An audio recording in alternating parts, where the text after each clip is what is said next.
오늘도 하나님의 은혜가 저 여러분에게 함께하기를 기원합니다. 민수기는 약속의 땅을 차지하러 가는 말씀입니다. 약속의 땅을 차지하기 위해서는 전쟁을 해야 합니다. 전쟁을 하기 위해서는 군대가 있어야 합니다. 그래서 가장 먼저 군대를 편성했습니다. 그리고 그 다음에 한 일은 하나님께서 거하시는 성막을 관리하는 사람을 구별했습니다. 그들이 누구죠? 레위인입니다. 그리고 가장 중요한 것, 하나님께서 이스라엘 가운데 계시니 이스라엘은 어떠해야 하냐면 거룩해야 합니다. 거룩함을 유지하기 위해서 해야 할 것들을 말씀하셨습니다. 그리고 오늘 6장은 나실인에 대한 것입니다. 나실인은 어떤 사람이냐면 하나님께 자신을 드린 사람입니다. 그런데 이미 하나님께 자신을 드린 사람들이 있습니다. 누구죠? 레위인입니다. 레위인은 이스라엘 나머지 사람들을 대신하여 하나님께 드려진 사람들입니다. 그래서 이스라엘이 세상 나라로부터 세상 사람들로부터 구별된 민족이라면 레위인은 이스라엘 가운데서도 구별된 사람들입니다. 그러면 레위인이 이미 있는데 그럼 나실인은 뭐냐 했을 때 나실인은 뭐냐면 레위인이 아닌 사람들 중에 레위인처럼 하나님께 자신을 바치는 사람을 말합니다. 우리가 아는 사람들 가운데 대표적인 두 사람이 있습니다. 둘 다 사사시대 사람인데 한 사람은 삼손입니다. 그리고 또 한 사람은 사무엘입니다. 삼손은 평생 나실인으로 살았고 사사 역할을 감당했습니다. 사사 삼손입니다. 그리고 사무엘은 레위인이 아닌데도 불구하고 나실인으로 바쳐져서 제사장으로 그 역할을 감당했습니다. 이렇게 레위인은 아니지만 하나님께 자신을 들여서 하나님을 섬기는 사람을 나실인이라고 말합니다. 본문을 보겠습니다. 1절에 여호와께서 모세에게 말씀하여 이르시되 이스라엘 자손에게 전하여 그들에게 이르라. 남자나 여자가 특별한 서원 곧 나실인의 서원을 하고 자기 몸을 구별하여 여호와께 드리려고 하면, 나실인은 남자만 될 수 있는 게 아닙니다. 여자도 될 수 있습니다. 남자든 여자든 상관없이 나실인이 될 수 있습니다. 나실인 서원을 하면 지켜야 할 것들이 몇 가지가 생깁니다. 3절부터 말씀 보시면 포도주와 독주를 멀리하며 포도주로 된 초나 독주로 된 초를 마시지 말며 포도즙도 마시지 말며 생포도나 건포도도 먹지 말지니 자기 몸을 구별하는 모든 날 동안에는 포도나무 솟아는 씨나 껍질이라도 먹지 말지며 그 서원을 하고 구별하는 모든 날 동안은 삭도를 절대로 그의 머리에 대지 말 것이라. 자기 몸을 구별하여 여호와께 드리는 날이 차기까지 그는 거룩한즉 그의 머리털을 길게 자라게 할 것이며 자기의 몸을 구별하여 여호와께 드리는 모든 날 동안은 시체를 가까이 하지 말 것이요 그의 부모 형제 자매가 죽은 때라도 그로 말미암아 몸을 더럽히지 말 것이니 이는 자기의 몸을 구별하여 하나님께 드리는 표가 그의 머리에 있음이라. 아멘. 나실인이 지켜야 되는 것이 네 가지가 있지요. 첫 번째는 포도나무에서 난 것은 무엇이든지 간에 먹으면 안 됩니다. 그리고 둘째는 독주, 술을 마시면 안 됩니다.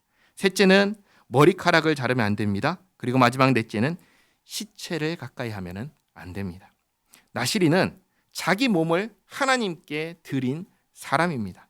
하나님께서 거룩하시니 나실인도 하나님의 것이 되었으니 거룩해야 합니다. 이 거룩하기 위해서 네 가지를 지키라 하셨습니다. 그래서 8절에 자기의 몸을 구별하는 모든 날 동안 그는 여호와께 거룩한 자니라. 그런데 이 네 가지 중에 지키기 어려운 것이 이 네 번째 항목입니다. 시체를 가까이 하지 말라는 것입니다. 다른 것들은 내가 안 하면 됩니다. 그러나 이 네 번째 항목은 내가 어떻게 할 수 없는 부분입니다. 아무리 조심한다고 해도 나와 대화를 나누던 사람이 갑자기 죽어버리면 어떻게 하겠습니까? 실제로 어떤 사람은 동료와 함께 일을 하면서 대화를 이렇게 나누고 돌아섰는데 이 동료가 갑자기 쓰러져 죽었습니다. 제가 직접 들은 이야기입니다. 또 최근에는 어떤 연예인이 갑작스럽게 죽었다는 기사를 보았습니다. 그러니까 죽음이라는 것은 내가 어떻게 할 수 있는 게 아닙니다. 건강하다고 오래 살고 병약하다고 일찍 죽냐? 그게 아닌 것이죠. 나이가 많으면 일찍 죽고 나이가 적으면 오래 살고 그것도 아니라는 것을 알 수 있습니다. 언제 어떻게 될지 한 치 앞도 모르는 게 사람입니다. 그러니 이 세상에서 정말 중요한 게 있다면 무엇이겠습니까? 생명이죠. 생명입니다. 모든 것을 다 얻어도 생명을 잃으면 아무 소용이 없습니다. 그러면 반드시 죽음으로 끝나는 이 세상에서 꼭 알아야 할 것이 있다면 그럼 무엇이겠습니까? 다 죽는다면, 죽음으로 끝난다면, 죽음은 내가 어떻게 할 수 없는 거라면 그런 세상에서 우리가 꼭 알아야 될 것이 있다면 그건 무엇이겠습니까? 죽음 이후에 어떻게 될 것인가에 대한 것일 겁니다. 만약에 죽음으로 끝나서 아무것도 없다면 우리가 살아서 하는 모든 일은 사실 의미가 없는 것입니다. 사도 바울이 말한 것처럼 내일 죽을 것이니 오늘 내가 할 수 있는 이 시간 먹고 마시며 즐기자. 그렇게 말해야 됩니다. 죽음으로 모든 것이 끝나버린다면 말입니다. 그러나 만약에 죽음 다음이 있다면 그것도 이 땅에서 행한 바에 따라서 상을 받거나 벌을 받거나 한다면 그것을 대비하는 것이 지혜로운 것일 겁니다. 그러니 죽음 다음에 대하여 우리는 알아야 됩니다. 문제는 우리 가운데 그 누구도 죽음 다음을 경험한 사람이 없다는 사실입니다. 죽음 이후에 어떻게 되는지 아는 사람은 아무도 없습니다. 그러나 한 가지 분명한 것이 있습니다. 그건 뭐냐면 교회를 다니는 사람이나 다니지 않는 사람이나 모든 이 세상 모든 사람이 공감하는 것 한 가지가 있습니다. 그게 뭔지 아세요? 죄인은 벌 받아야 된다. 이 사실 한 가지는 모든 사람들이 다 공감하는 내용입니다. 물론 죽음 이후에 무슨 일이 일어날지 모르지만 딱 한 가지, 죄인은 벌을 받아야 된다. 이거 하나만큼은 이 세상 모든 사람들이 다 공감하는 사실입니다. 그리고 성경은 아주 분명하게 죽음 이후가 있고 죽음 이후에 심판이 있고 그리고 심판 때 이 땅에서 행한 바에 따라서 보응을 받는다고 분명하게 가르쳐 주십니다. 의인은 천국에 가고 그리고 악인은 지옥에 간다. 분명하게 가르쳐 주십니다. 그러면 우리는 성경을 통해서 죽음 이후에 천국과 지옥으로 간다는 것을 알 수가 있지요. 그러면 그 다음에 생각해야 되는 게 뭐냐면 이거죠. 나는 어디에 갈까? 그렇죠?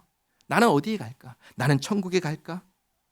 이 생각을 하면서 한번 내 삶을 돌아보시기 바랍니다. 나는 의인입니까? 아닙니까?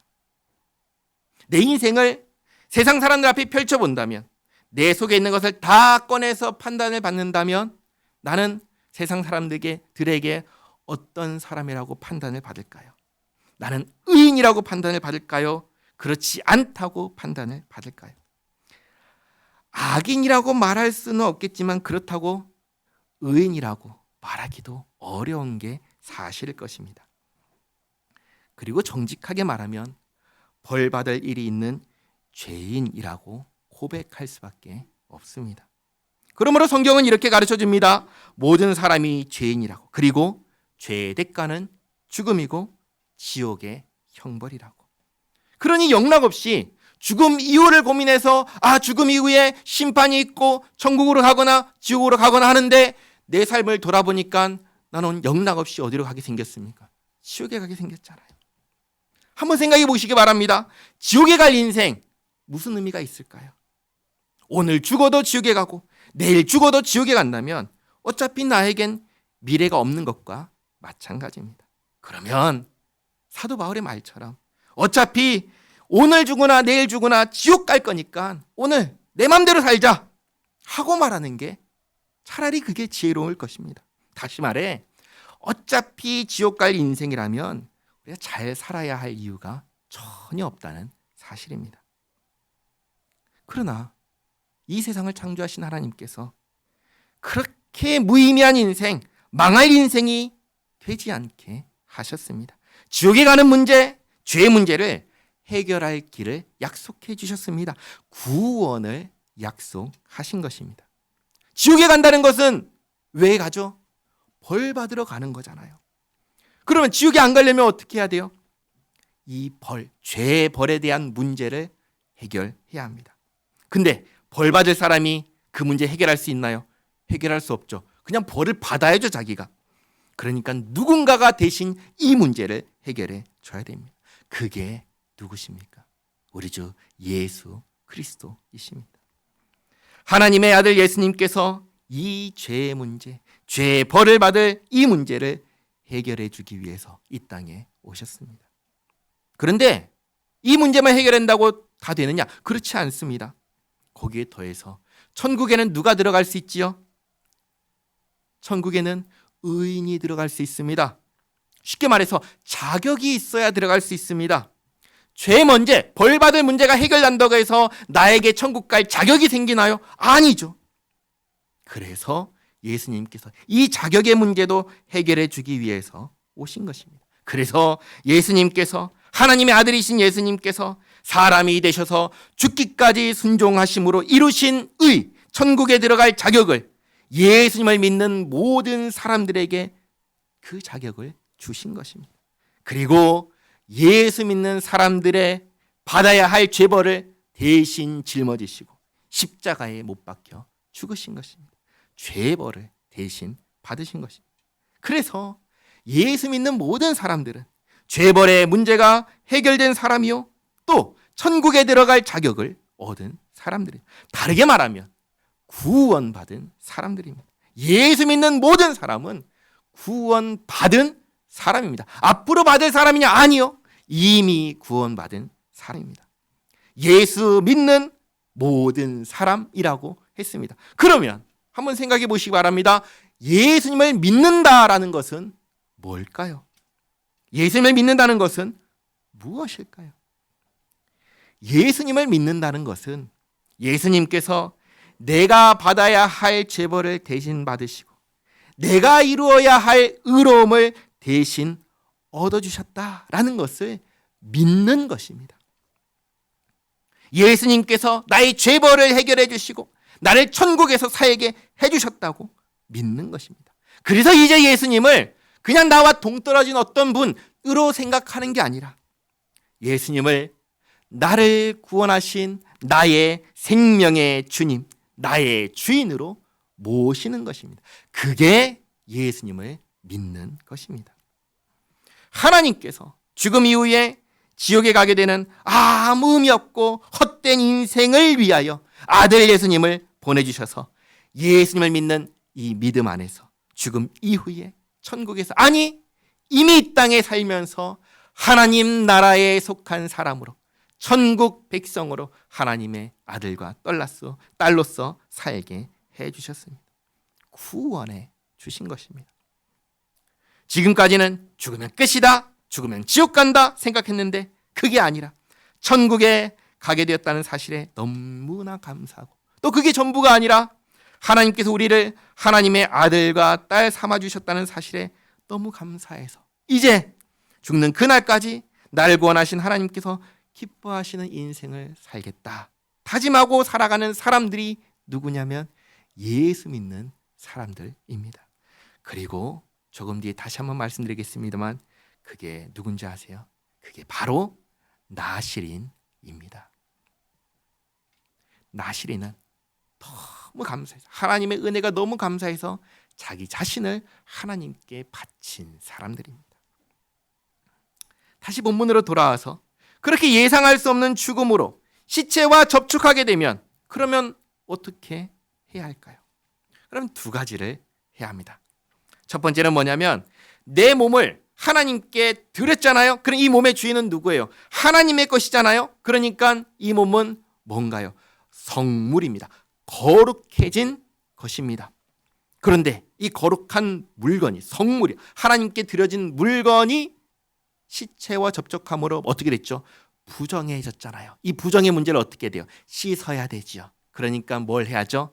속건제를 드리는 겁니다. 속건제를 드림으로 성물에 부정하게 한 거에 대해서 배상을 하는 것입니다. 그리고 둘째는 뭘 하죠? 시체와 접촉하여 부정해졌으니 또 뭘 해요? 속죄제를 드리는 것입니다. 이렇게 해서 부정과 보상의 문제를 해결하고 다시금 나시린 서원을 해야 합니다. 그게 9절부터의 말씀이죠. 제가 읽어드립니다.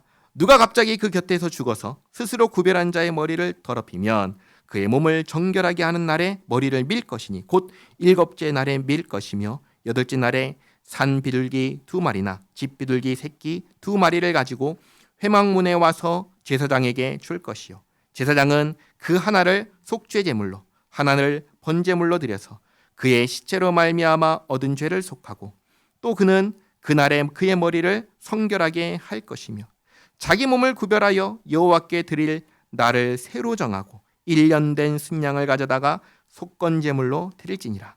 자기의 몸을 구별한 때에 그의 몸을 더럽혔은즉 지나간 기간은 무효니라. 아멘. 나실인 서원을 했지만 기간을 지키지 못하고 중단되었으니 그것에 대한 속죄제와 속건제를 드리고 다시 나실인 이 서원 약속을 지키기 위해서 기간을 정해서 처음부터 다시 시작하는 것입니다. 이렇게 중단되었을 때 어떻게 해야 되는지 알려주셨습니다. 다음은 정해진 기간이 다 끝났을 때, 다 지켜서 끝났을 때 어떻게 맞춰야 되는지를 알려주십니다. 제가 나눠드린 용지를 보시면 10가지로 순서를 정했는데요. 제가 13절부터 쭉 읽어드릴 테니까 그 10가지 보면서 한번 이렇게 맞춰보시기 바랍니다. 나실인의 법은 이러하니라. 자기의 몸을 구별한 날이 차면 그 사람을 회막문으로 데리고 갈 것이요 그는 여호와께 헌물을 드리되 번제물로 1년 된 흠없는 순양 1마리와 속죄제물로 1년 된 흠없는 어린 암양 1마리와 화목제물로 흠없는 순양 1마리와 무교병 1광주리와 고운 가루에 기름 섞은 과자들과 기름 바른 무교전병들과 그 소제물과 전제물을 드릴 것이요 제사장은 그것들을 여호와 앞에 가져다가 속죄제와 번제를 드리고 화목제물로 순양의 무교병 1광주리를 아울러 여호와께 드리고 그 소제와 전제를 드릴 것이요 자기의 몸을 구별한 나실인은 회막문에서 자기의 머리털을 밀고 그것을 화목제물 밑에 있는 불에 둘지며 자기의 몸을 구별한 나실인이 그의 머리털을 민 후에 제사장이 삶은 순양의 어깨와 광주리 가운데 무교병 하나와 무교전병 하나를 취하여 나실인의 두 손에 두고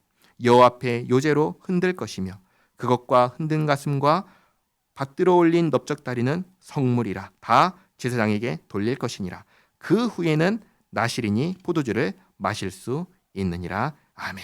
이렇게 나실인의 기간이 끝날 때 해야 되는 것을 10가지로 이제 정리를 해서 보여드렸습니다. 이렇게 하면 비로소 나실인 서원이 끝납니다. 21절 이는 곧 서원한 나실인이 자기의 몸을 구별한 일로 말미암아 여호와께 헌물을 드림과 행할 법이며 이 외에도 힘이 미치는 대로 하려니와 그가 서원한 대로 자기의 몸을 구별하는 법을 따라 할 것이니라.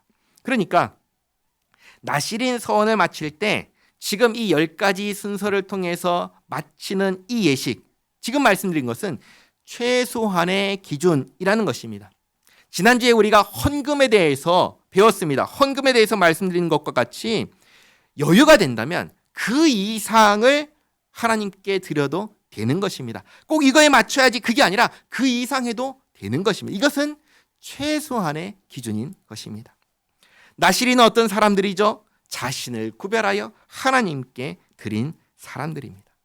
앞에서 말씀드린 것과 같이 오늘날 예수님을 믿는 모든 사람은 사실은 나실인과 같습니다. 사도 바울은 로마서에서 이렇게 말씀하셨습니다. 로마서 12장 1절 말씀 같이 한번 읽겠습니다. 그러므로 형제들아 내가 하나님의 모든 자비하심으로 너희를 권하노니 너희 몸을 하나님이 기뻐하시는 거룩한 산 제물로 드리라. 이는 너희가 드릴 영적 예배니라. 아멘. 여기 거룩한 산 제물이 바로 나실인입니다. 예수 믿는 우리 모두는 나실인으로 거룩하게 구별된 하나님께 드려진 자로서 사는 사람들입니다.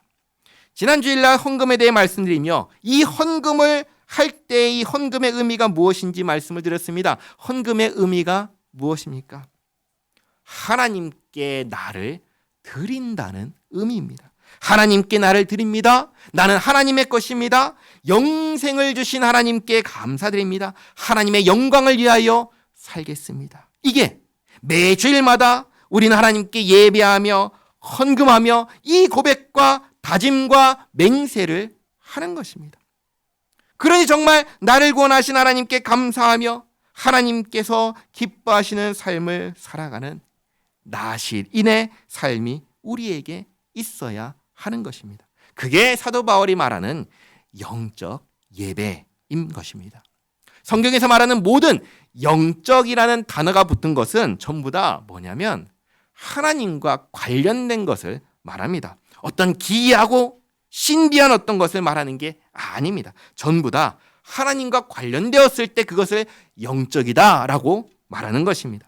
우리가 구별된 삶을 사는 것, 하나님을 참으로 예배하는 삶이다라고 하는 것입니다. 구약의 나실인이 바로 예수님 안에 있는 우리가 살아내야 하는 모습, 이 세상에서 거룩하게 구별된 빛과 소금으로 살아내야 하는 우리의 모습을 가리킨다는 것을 기억하시기 바랍니다. 이렇게 나실인에 대해 말씀하시고 다음으로 제사장에게 이스라엘을 축복할 말을 정해주십니다. 22절부터 27절까지 말씀인데요. 같이 한번 읽어보겠습니다. 여호와께서 모세에게 말씀하여 이르시되 아론과 그의 아들들에게 말하여 이르기를 너희는 이스라엘 자손을 위하여 이렇게 축복하여 이르되 여호와는 내게 복을 주시고 너를 지키시기를 원하며 여호와는 그의 얼굴을 내게 비추사 은혜 베푸시기를 원하며 여호와는 그 얼굴을 내게로 향하여 드사 평강 주시기를 원하노라 할지니라 하라. 그들은 이같이 내 이름으로 이스라엘 자손에게 축복할지니 내가 그들에게 복을 주리라. 아멘. 모든 복은 누가 주십니까? 하나님께서 주십니다. 그러면 그 복의 핵심은 무엇입니까? 복은 무엇입니까? 하나님의 백성이 되는 것이 복입니다. 하나님과 함께 사는 것이 복입니다. 그래서 하나님과 함께 살게 하시고 지켜주시고 은혜 베푸시고 평강 주시기를 빌라고 하는 것입니다. 이스라엘 백성들은 항상 이 축복의 말을 들으면서 무엇을 생각할까요? 하나님께서 이와 같은 복을 주신다. 하나님께서 우리에게 복을 주신다라는 것을 기억하게 하는 것입니다. 다음은 이제 7장인데 7장은 이스라엘 12지파가 하나님께 드린 헌물을 말합니다. 이 12지파에는 레위지파가 들어가지 않습니다. 레위지파를 포함하면 13지파가 됩니다. 하나가 많은 이유가 요셉 대신에 요셉의 아들인 므낫세와 에브라임 두 지파가 들어갔기 때문입니다. 제가 나눠드린 종이를 보시면 표가 있지요. 그 표를 보시면 왼쪽 것은 야곱이 자식을 낳았을 때 12아들의 명단입니다. 그리고 오른쪽은 레위인을 제외하고 12지파의 명단입니다. 요셉의 두 아들 므낫세와 에브라임이 두 지파가 들어갔고 레위가 빠졌죠. 그래서 총 합치면 12지파인데 거기 레위가 빠진 겁니다. 레위를 포함하면 몇 명이에요? 13개 지파가 되는 것입니다. 자, 1절 말씀부터 제가 읽어드리겠습니다. 모세가 장막 세우기를 끝내고 그것에 기름을 발라 거룩히 구별하고 또 그 모든 기구와 제단과 그 모든 기물에 기름을 발라 거룩히 구별한 날에, 이 날이 언제일까요? 이 날은 2년 1월 1일입니다. 출애굽기 40장 17절 말씀 같이 한번 읽겠습니다. 둘째 해 첫째 달 곧 그 달 초하루에 성막을 세우니라. 아멘.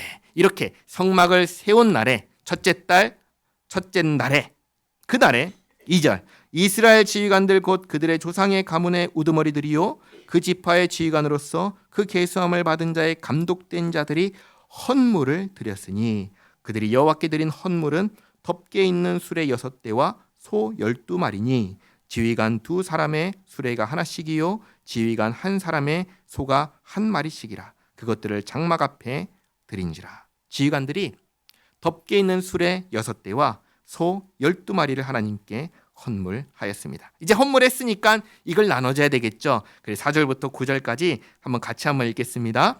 여호와께서 모세에게 말씀하여 이르시되 그것을 그들에게서 받아 레위인에게 주어 각기 직임대로 회막 봉사에 쓰게 할지니라. 모세가 수레와 소를 받아 레위인에게 주었으니 곧 게르손 자손들에게는 그들의 직임대로 수레 2과 소 4마리를 주었고 무라리 자손들에게는 그들의 직임대로 수레 4과 소 8마리를 주고 제사장 아론의 아들 이다말에게 감독하게 하였으나 고핫 자손에게는 주지 아니하였으니 그들의 성소의 직임은 그 어깨로 매는 일을 하는 까닭이었더라. 아멘.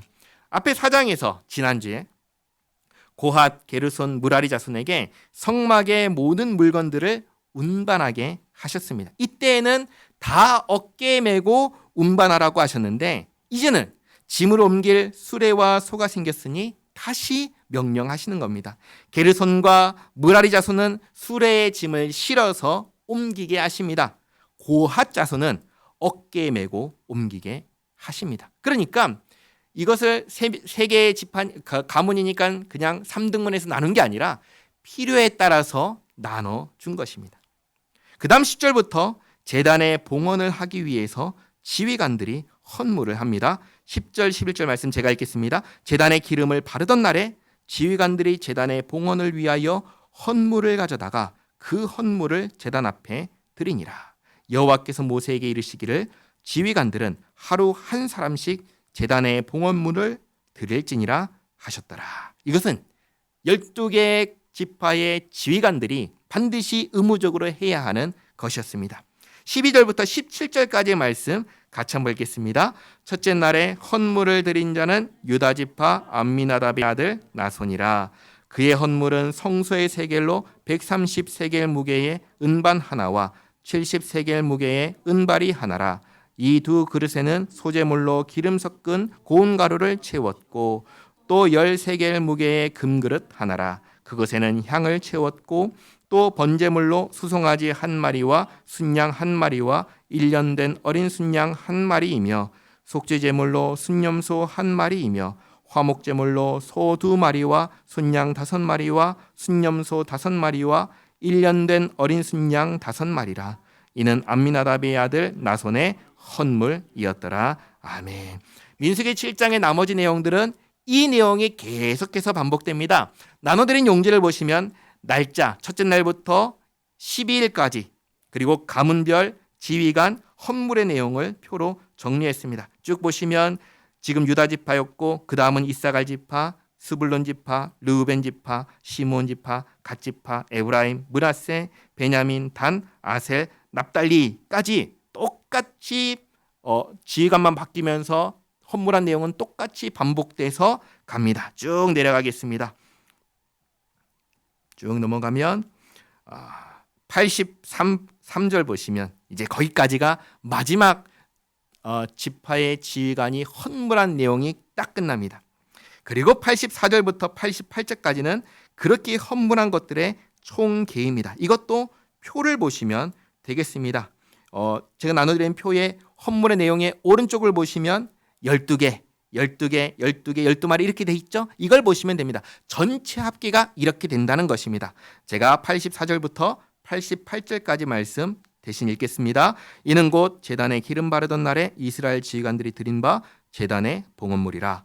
은쟁반이 12이요 은바리가 12이요 금그릇이 12이니 은쟁반은 각각 130세겔 무게요 은바리는 각각 70세겔 무게라. 성소의 세겔로 모든 기구의 은이 모두 2400세겔이요 또 향을 채운 금그릇이 12이니 성소의 세겔로 각각 10세겔 무게라. 그 그릇의 금이 모두 120세겔이요 또 번제물로 수송아지가 12마리요 순양이 12마리요 1년 된 어린 순양이 12마리요 그 소제물이며 그 속죄제물로 순염소가 12마리이며 화목제물로 수수가 24마리요 순양이 60마리요 순염소가 60마리요 1년 된 어린 순양이 60마리라. 이는 제단에 기름 바른 후에 드린 바 제단의 봉헌물이었더라. 아멘.